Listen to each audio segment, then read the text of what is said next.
Because the greatest thing is that life. See? It's life. Life I deal with. If the preacher read the Bible and tell you that you have to die to go to heaven, then he's not reading the Bible. Because the Bible tells you you have to live in a heaven.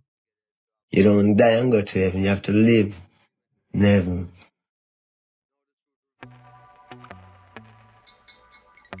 When you hear the name Bob Marley, what comes to mind?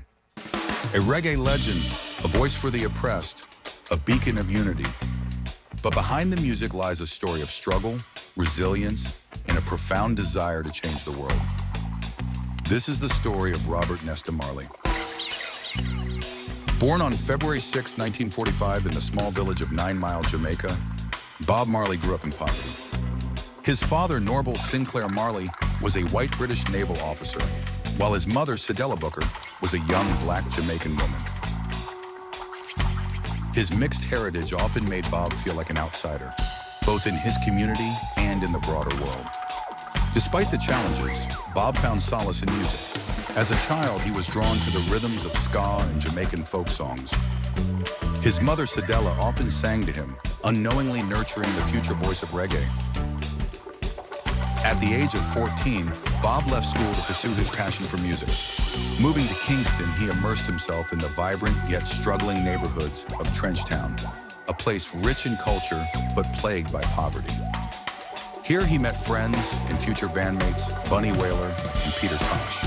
Together they formed the Wailers, planting the seeds of a musical revolution.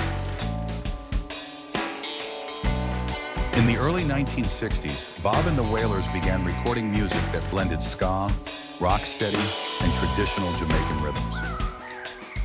Their early hits like Simmer Down gained local popularity, but it wasn't until they signed with Island Records in the 1970s that they found international success. And the fabulous Wailers! Bob's music wasn't just about melodies, it was about messages. His songs spoke of love, unity, and social justice. Tracks like One Love, No Woman, No Cry, and Redemption Song weren't just hits, they were anthems for the oppressed. His Rastafarian faith deeply influenced his music, promoting themes of African heritage, spirituality, and peace. In 1976, as Jamaica was engulfed in political violence, Bob Marley became a symbol of hope, but his message of peace made him a target. But fame didn't come easy. Bob's lyrics often challenged political and social systems, making him both a hero to the people and a target for those in power. On December 3rd, gunmen stormed Bob's home, injuring him, his wife Rita, and his manager. Remarkably, just 2 days later, Bob took to the stage at the Smile Jamaica concert, his wounds still fresh. When asked why he performed, he replied, "The people who are trying to make this world worse aren't taking a day off.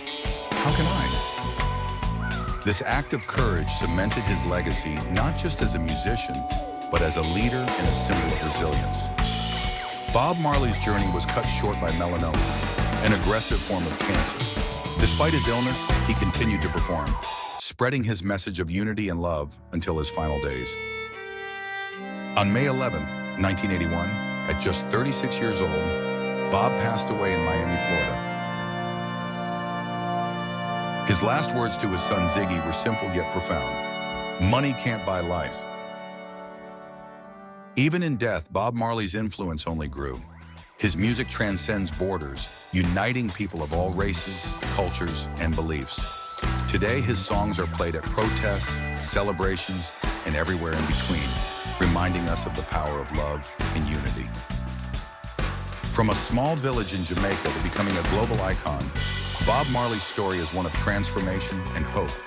His legacy lives on, not just in his music, but in the millions he continues to inspire.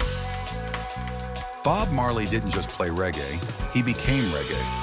Through his music, he taught us that even in the face of adversity, love, unity, and peace can prevail. Bob Marley wasn't just a man, he was a movement, and that movement lives on. I don't really have no ambition, you know. I only have one thing that I really like to happen. I like some mankind live together. Black, white, shiny, anyone. You know what I mean? That's right.